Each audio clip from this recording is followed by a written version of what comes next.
Di depan dia. Remaja putri 18 tahun berinisial OR dilarikan warga ke rumah sakit di Raja Basa, Bandar Lampung diduga karena jadi korban pemerkosaan.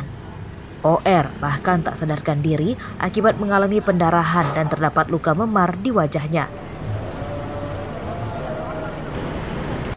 Polisi yang mendapat laporan itu bisa menangkap pelakunya kurang dari 24 jam. Tersangka berinisial AR, pemuda 30 tahun. Dalam pemeriksaan polisi, tersangka mengatakan mengenal korban melalui jejaring sosial pada pekan lalu. Pemerkosaan itu terjadi di dalam mobil tersangka saat keduanya jalan-jalan keliling kota dan singgah di tempat sepi. Tersangka yang panik melihat darah dari tubuh korban kemudian kabur meninggalkan korban di TKP.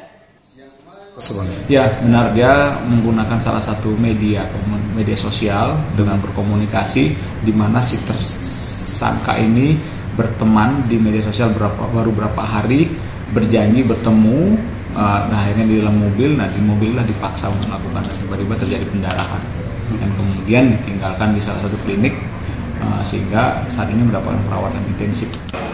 Mobil tersangka turut disita sebagai barang bukti. Meski tersangka berdalih kejadian itu didasari saling suka, namun polisi tetap menjerat tersangka dengan pasal 285 KUHP tentang pemerkosaan dengan ancaman hukuman 12 tahun penjara. Robi Laste melaporkan dari Bandar Lampung.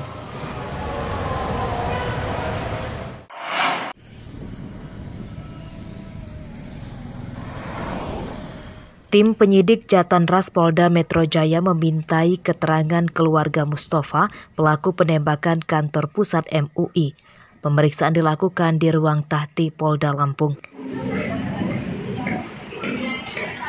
Keluarga membantah jika Mustafa terlibat jaringan terlarang seperti terorisme. Mustafa berpamitan berangkat ke Jakarta untuk mewujudkan mimpinya. Meski tidak diceritakan cita-citanya, diduga Mustafa ke Jakarta untuk mendapatkan pengakuan MUI bahwa dirinya adalah wakil Nabi Muhammad SAW. Ya, mimpi itu udah lama. Ya. Dia pernah ngomong apa lagi? Nanti saya akan melakukan gini, pernah nggak dia ngomong kayak gitu? Enggak segitunya gitu loh. Gak ada dia ngomong. Tapi dia akan perjuangkan dengan itu aja gitu. Oh, dia bilang hanya mau memperjuangkan mimpinya gitu. Dengan apa dia nggak ngomong? Nggak ngomong. Mau ngapain gitu dia nggak ngomong. Hasilnya kehidupan dengan kami biasa-biasa saja gitu. Tamu yang datang ke sini juga nggak ada? Enggak. Hampir sama seperti sama Pak Kadis juga nggak ada. Gitu. Polisi melibatkan Asosiasi Psikologi Forensik Indonesia atau APSIFOR untuk mengetahui kesehatan kejiwaan Mustafa selama hidupnya. Sekarang didampingi tim APSIFOR, kami bekerja sama dengan tim APSIFOR untuk mendalami bagaimana kepribadian pelaku dan motif dari pelaku kenapa melakukan penembakan tersebut. Sejauh ini sudah ada hasil apa? Hasil. Untuk hasil ini masih kami lakukan pendalaman karena pemeriksaan yang kami lakukan harus komprehensif dan melibatkan banyak tim dan banyak dokumen yang ada beberapa dokumen yang harus kami dalami. Menurut keluarganya, Mustafa pernah bercerita bahwa ia mendapat bisikan dijadikan sebagai wakil Nabi Muhammad SAW pada 1982 lalu. Sejak itu, ia merasa sebagai wakil Nabi.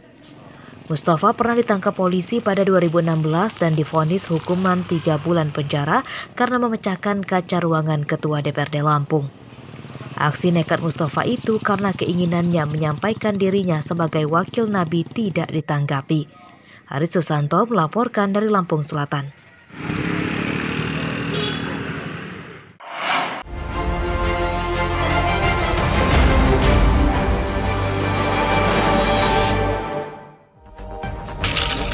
Tim gabungan dari BPBD, tentara dan polisi mengevakuasi 18 pendaki Gunung Seminung di Lampung Barat Minggu siang. Seorang pendaki atas nama Abdul Reka Anggara, 18 tahun, warga Kecamatan Makakau Ilir, Kabupaten Banding, Sumatera Selatan tewas akibat tersambar petir. 2 korban lainnya luka berat dan 7 menderita luka ringan. Para korban menderita luka bakar di tubuhnya akibat tersambar petir. Para pendaki merupakan warga Lampung Barat dan Sumatera Selatan. Peristiwa itu terjadi saat pendaki menginap di puncak Gunung Seminung pada Sabtu malam dan terjadi hujan disertai petir. Evakuasi para korban terkendala cuaca hujan lebat dan berlangsung selama 12 jam. 18 pendaki di puncak Gunung Seminung berhasil dievakuasi. Atas kejadian itu, hingga Selasa siang, jalur pendakian Gunung Seminung Lampung Barat ditutup sementara karena cuaca buruk.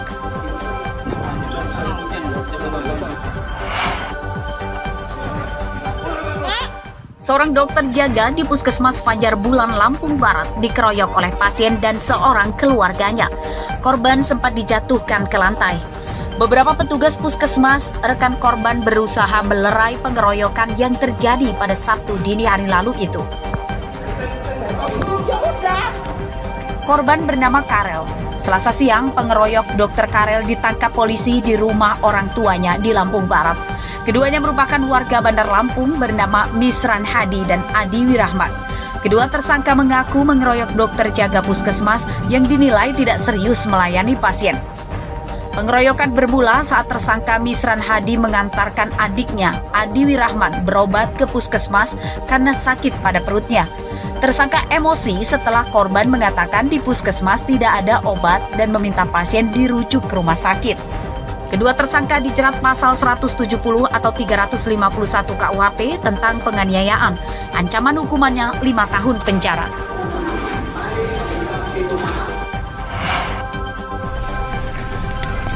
Seorang buronan perampok agen ATM Mini ditangkap polisi di salah satu rumah makan di Raja Basa, Bandar Lampung, Rabu siang. Tersangka ditangkap tanpa melawan.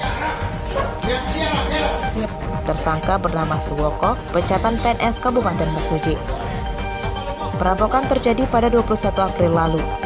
Tersangka merampok ATM Mini di Waihui, Kecamatan Jati Agung, Lampung Selatan dengan menyamar sebagai konsumen. Saat pegawai lengah, ia menodong korban dengan senjata api mainan dan merampas uang 10 juta rupiah.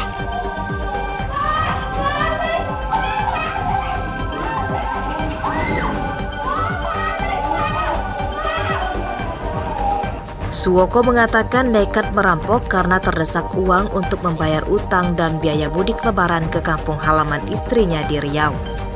Ia berdalih tak memiliki pekerjaan tetap setelah dipecat sebagai PNS akibat kasus pencurian. Uang sisa merampok sebesar 3 juta rupiah dan satu pucuk senjata api mainan disita polisi sebagai barang bukti. Atas perbuatannya, tersangka terancam hukuman 9 tahun penjara.